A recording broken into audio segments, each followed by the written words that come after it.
The war is fully kicking off, and everything is ramping up to maximum. Ichigo is getting a much tougher fight, and the Soul Society are finally given a real taste of what they're in for in this arc. Let's get to it. We start episode 3 where we left episode 2. The Tres Bestia are on the ground, and the Quincy Huntsman is standing over them. He's letting his Rishi sword fade back into the atmosphere of Hueco Mundo. The lead Quincy takes a moment to savor his victory, while Nell and Ichigo look on. Nell is dumbfounded at the idea the Tres Bestia lost. They were some of the strongest of the Arrancar, and they got taken out by a guy who just seems to be a regular fighter. Before Nell and Ichigo can work out anymore, however, the strange Quincy notices them. He sounds like he's struggling to hold in a laugh at the sight of a Soul Reaper and a Hollow palling around. This man's voice just oozes smarmy arrogance now that his last fight is over. It's perfect for making you hate his guts in no time. This self-important clown is acting like he just took out 3 Espada rather than 3 regular Arrancar. He's so freaking full of himself. The Bestias are cool, but the Quincy Mook is getting so pumped over this. Watching Ichigo take the idiot down a peg or two is going to be sweet. Anyway, the lead huntsman identifies Ichigo by name. Apparently, he was given some data about him. The Quincy's aren't idiots and can recognize a protagonist when they see one. Ichigo's already been designated a priority threat by the Vandenreich. He's someone they should deal with as soon as possible. And at that, 3 of this guy's minions immediately jump in to attack Ichigo. No one seems to have realized that a special threat may be, threatening. To be fair, they have a relatively decent plan, using the Hirenkyaku to circle around the Soul Reaper before opening fire. It might have worked a bit better if they didn't all come at him from the front first, but that's what you get for being overconfident. Ichigo doesn't even need the Shinpo to get out of the crossfire. Still, he recognizes the technique. He's seen Uryu use the Hirenkyaku often enough. Kurosaki asks aloud if these attackers are really Quincy's. The lead hunter laughs at that. Ichigo really attacked them without even knowing what they were? Still, he's happy to confirm it. He withdraws his cross, forming a spiritual bow around his sword, before firing another grand blast of Rishi skyward. Apparently, he's taken the old Legend of Zelda sword beams as an excuse to make his sword a bow. While this fight is ongoing, we move back over to Soul Society. We're still in Squad 1's barracks, continuing the captain's meeting from last time. Shunsui is not remotely surprised by the revelation that their foes are Quincy. After all, it fits everything they know. Still, it's peculiar given the history of the Quincy Purge. Where did the remnants come from? Yamamoto, however, has no time for any of that. The Captain General barks, ordering Mayuri to tell him the location of the Quincy stronghold. It's strange to see the old man this obviously angry and unsettling. It's a sign of the intractable powerhouse finally losing his cool. Yamamoto is not a man gifted in subterfuge. He's already lost people to this threat. It's worrying to see him so on edge about this. Mayuri admits that he's got no way of tracking down the Quincy's headquarters. To his credit, Yamamoto doesn't blame him for this, but the old man points out the facts. They've got no way of striking the Vandenreich preemptively. As such, he's putting all his forces on full alert. All the captains are to make ready for war immediately. Yeah, the Quincy said they had 5 days, so what? They launched a surprise attack before. Nothing's stopping them from doing it again. It's quite a badass moment as we get the cross-cut between all the remaining captains. The Gotei 13 have taken losses, but they are not to be trifled with. Soul Society getting ready for war is an inherently cool concept. The feeling of hype from this is almost enough to make you forget how badly the Vandenreich hurt them with that first attack. We enter the OP on that hype note.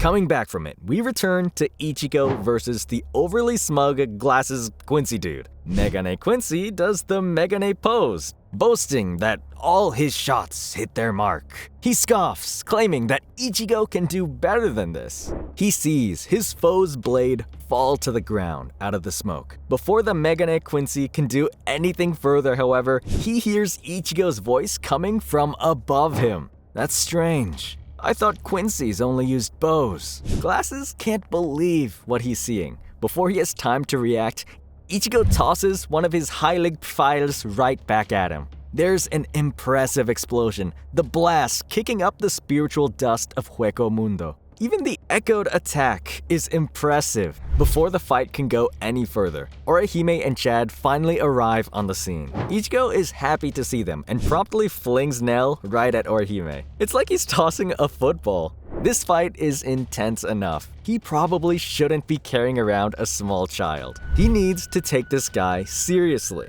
Once his friends have Nell, Ichigo turns and parries the barrage of spirit arrows. The Quincy aren't above a sneak attack. Seeing Ichigo turn it aside this effortlessly, however, is impressive. The huntsman admits he's impressed, however. He feigns a touch of self-depreciation, claiming that Ichigo is so good, he's making the Quincy realize his own lack of skill. Ichigo refuses to play along. He admits that these arrows were far stronger than Uryu's. The huntsman is surprised to hear the name of the Earthborn Quincy. What's more, this statement has confused him.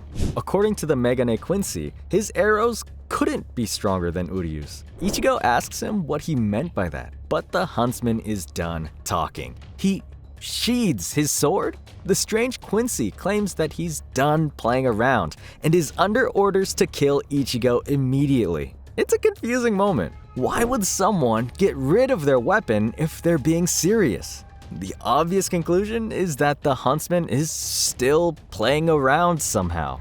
However, his true intent is revealed shortly.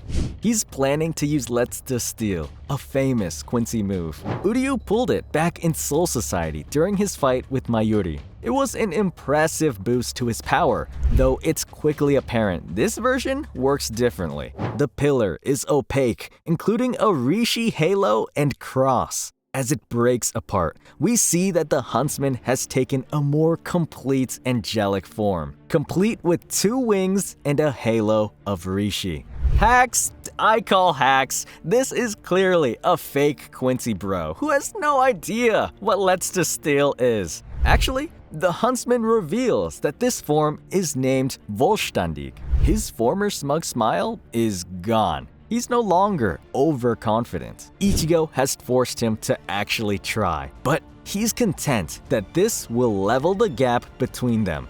It's a nicely intimidating moment. It's clear from this we still have more to learn about these Quincy, and they've pushed their powers further than Uryu has. As the battle goes on, we cut back to the Vandenreich in their hidden shadow realm. The king is getting a report. He learns that his huntsman, Kilge Opi, is fighting Ichigo. Rather than going to help his loyal servants, the Quincy monarch decides that this is the perfect time to go anywhere but Hueco Mundo. An alert sounds, calling the Sternritter to assemble for battle by the gates of the sun. Yamato was right. The Vandenreich is going to invade Soul Society. This is a good tactical move by the Quincy, striking the Soul Reapers while Ichigo is preoccupied. The Vandenreich had no particular reason to stick to the 5-day time limit. Still, I don't know if Opi would see it that way. This just means he's getting no backup, and his Arrancar gathering job was totally pointless. Did the king owe him payback or something?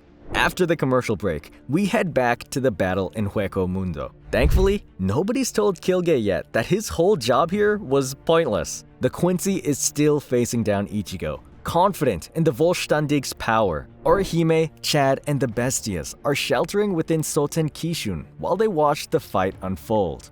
Opi is grinning a touch, the Smarm returning to the Quincy huntsman. He asks if Ichigo can feel his power before moving in for a fast strike. Even a gesture with his new Rishi-forged blade is enough to trigger an explosion. Ichigo flies clear, but Opi takes to the skies with him, blade at the ready. Shinigami and Quincy lock swords, sparks of Rishi crackling as Kilge expounds on his technique. While he implied this was Let's Distill earlier, that was inaccurate. This Quincy Vollständig is much stronger. He demonstrates as much to Ichigo, breaking through and starting to swipe at him. Letzte was abandoned 200 years ago due to its fragility. What kind of Quincy would use a move that robs them of their abilities forever afterwards? The only one who still cared about it was Soken Ishida, a holdout against research and evolution. Ichigo notes the familiar name. Soken was likely a relative of Uryu. Still,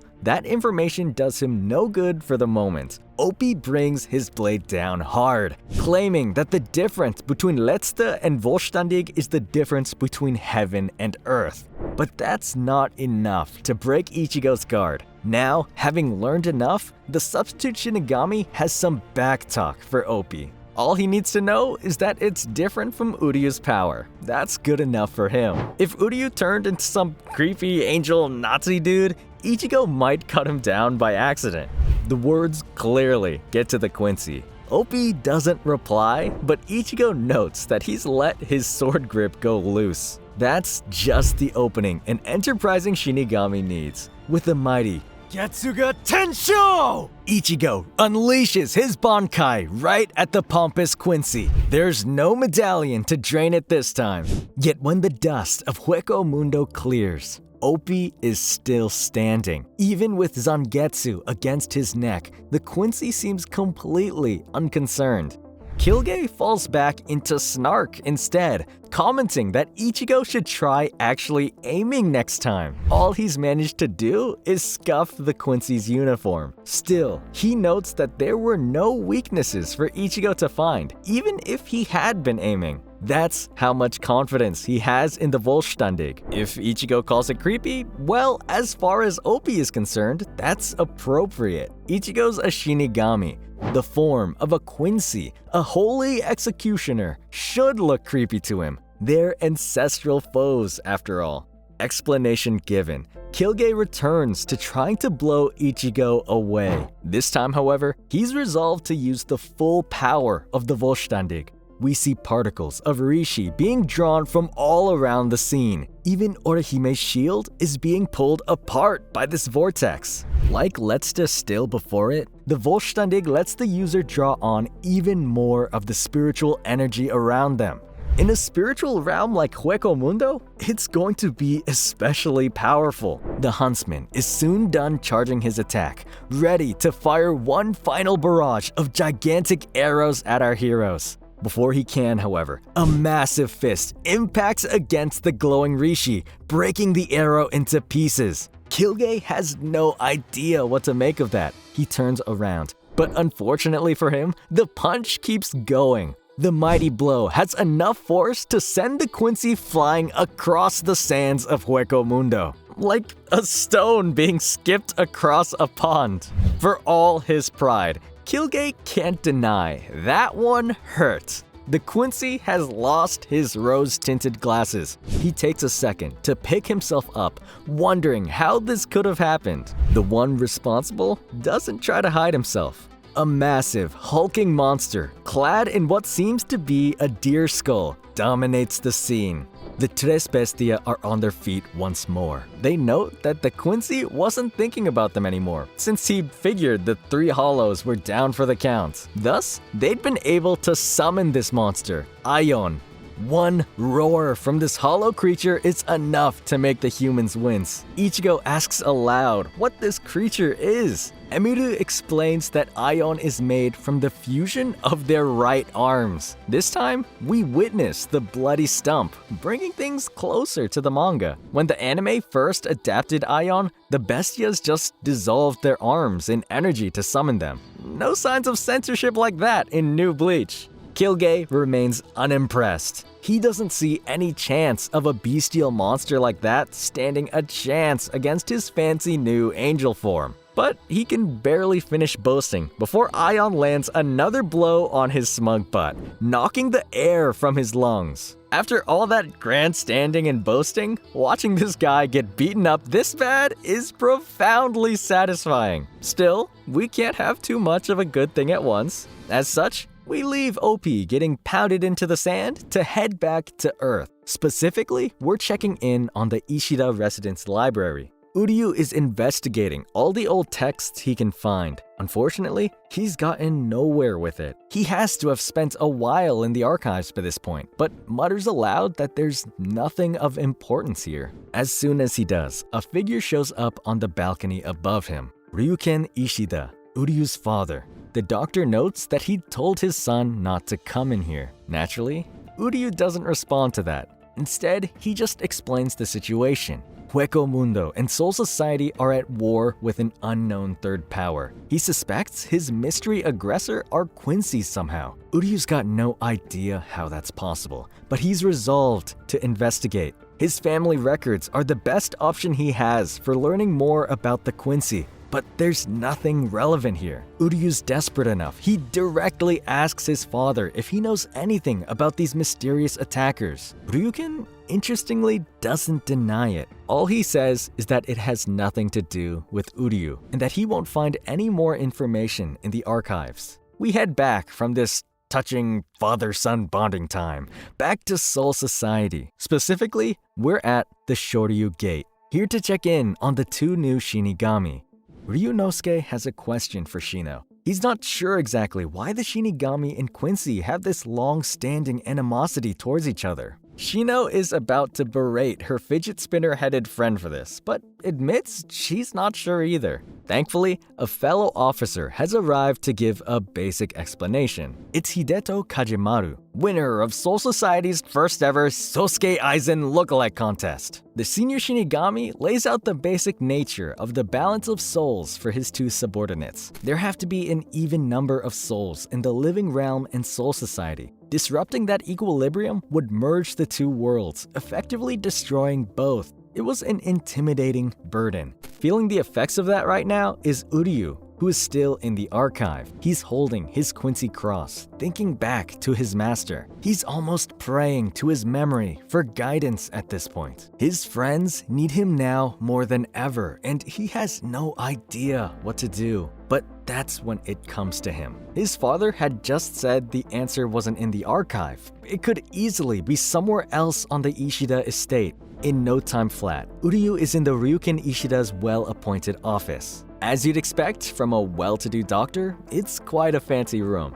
Uryu doesn't waste time, going immediately to the drawers behind the desk to begin his search. It takes him a while to riffle through them, but soon enough, he finds what he was after. A battered old journal marked with the Quincy cross. Interestingly, Uryu recognizes it. It was his master's book. He starts to read from the old tome, while Kajimaru continues his explanation of the Shinigami Quincy War in Soul Society. The two sides echo each other, Shinigami and Quincy finding common ground. When you break it down, to protect reality, the Soul Reapers had to wipe out a group of people who were trying to protect human lives from monsters. This war wasn't simple. Both sides were arguably just. And talking of arguably just, we move over to Yamamoto's burned out office. The captain is interviewing Mayuri about a decision that seems questionable, even by the mad scientist's standards. Apparently, those mysterious disappearances in the Soul Society outskirts were the work of the 12th Company. Mayuri's men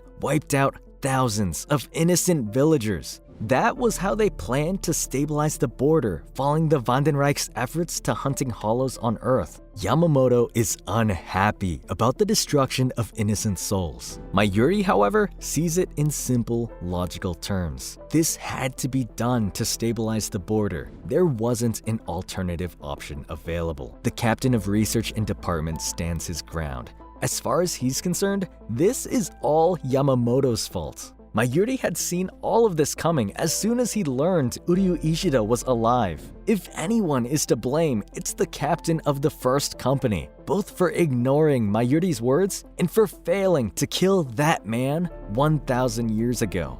Who might that man be? We don't know just yet. But the poem talking about a king taking 999 years to regain his power is at least suggestive. It's highly likely this is the Quincy leader. Yamamoto and Mayuri seem to know more about what's going on than they've communicated to the other captains. We leave the secretive Shinigami there for a moment, heading back to Hueco Mundo. Aion is continuing to beat Kilgay down, holding the luckless Quincy in one hand and slamming him against the ground repeatedly. Orihime and Chad can barely look at the brutal display. After all Kilgay was pulling earlier, however, this is great fun to watch. Emiru agrees, strolling over to the near-collapsed Quincy with a confident grin. She's surprised he's still in one piece after a beatdown that brutal. Her overconfidence is her downfall. Kilgay stabs her with his Rishi blade. The luckless Arrancar falls. This new infusion of energy is enough to bring the Quincy back to his feet. He notes that he hadn't expected that degree of power from the Hollows. He'll have to advise his king about that later. For now, he just wants all these people to die before they embarrass him anymore. He goes for the same move he did last time, draining Rishi from everything around him to power up another enormous attack. Aion charges right at the huntsman Quincy, determined to stop this move. Francesca cries out for the beast to stop, but it doesn't hear her. And it's with this, Kilgay shows how powerful he's gotten with the Vollständig. He drains the Rishi directly from Aion, essentially flaying the creature. The mighty hollow is rendered down to basic particles that flow towards Kilgay as easily as any others. This is the nature of Sclaverai. The Quincy can break spiritual beings like hollows and Shinigami apart,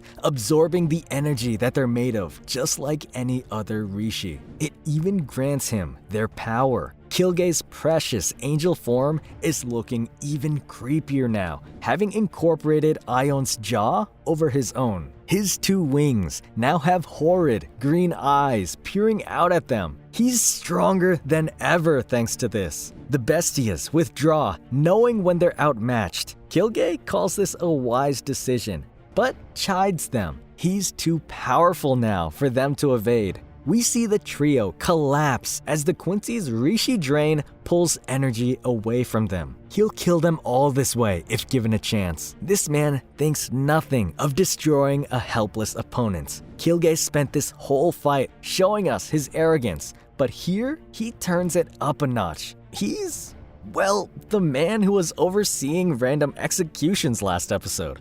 It's just one more reminder of how very unlikable this guy is. Orihime clutches Nell tightly, not sure what she could even do against an ability like this. Thankfully, Ichigo is here. Strawberry has a smart thought, copying Aion's earlier move and taking out the halo. While it's broken, Kilgay can't freely draw on Rishi as easily. The Quincy and Soul Eater cross swords once again. Opie impressed with the guts Ichigo has shown. It takes courage to get that close to someone with absolute control of Rishi.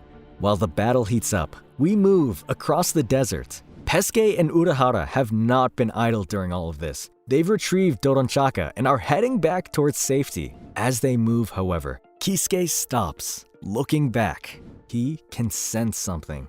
Just for a second, we glimpse the Quincy King, floating high above Soul Society. Things are about to get intense. Before that comes to pass, however, we turn back to the Ishida home. Ryuken enters, chiding his son for again trespassing. Uryu doesn't even hear the words. He's read most of the journal by this point. He asks if it's true. Ryuken doesn't deny it, simply claiming it has nothing to do with him. Uryu seems on the verge of exploding. He claims this means his father knows everything about the Vandenreich, their king, his mother, the lot of it. He storms out of his father's office. It's strange to see the normally collected Uryu this distraught. Hard not to wonder just what he read in that little book of spoilers. He must know a lot more about what's going on than the rest of the cast by now. And talking of people who know nothing, we return to our novice Shinigami. Kajimaru assures his subordinates that there's no reason to be so tense. Everyone's on duty, ready for a fight. Soul Society is secure. They have nothing to fear. And as soon as he said those cursed words, a massive pillar of Rishi fire shoots out of the ground before the Shinigami. It knocks the Reapers about like leaves in the wind. And it's not the only one. we see more pillars of flame rise, with the king standing in the center of it all. The man notes that conflict is such an unpleasant affair, which is pretty hypocritical. The Vandenreich has shown they have the ability to infiltrate and assassinate when they want to. They're choosing to make this battle big and loud. For all the king's talk, he's coming off as an enormous hypocrite. Shinigami across the Serete look on at the great pillars of fire. The war is unquestionably here. One researcher is trying to track down the source of these eruptions. As soon as he's done so, however, the poor soul takes a hefty energy blast to the chest. The first wave of Vandenreich forces step out of the fire. The Shinigami are ready for them. We see their Zanpakutos named, abilities readied. It does little good. A single blast is enough to brutally eviscerate the first Shinigami of the fight. The Quincy step out, calm and composed. Their leader speaks, not raising his voice above a low monotone. He commands the death gods to tremble in fear. The Sternritter are here, and they're going to take down every last one of them. So, that was episode 3. The Blood War is on in earnest. Will Ichigo make it back to Soul Society in time to make a difference? What did Uryu discover in his mentor's journal? How will the Shinigami fare against the Quincy? Let us know your thoughts in the comments below. Thanks for watching. I've been Anthony Fan. Have an awesome day.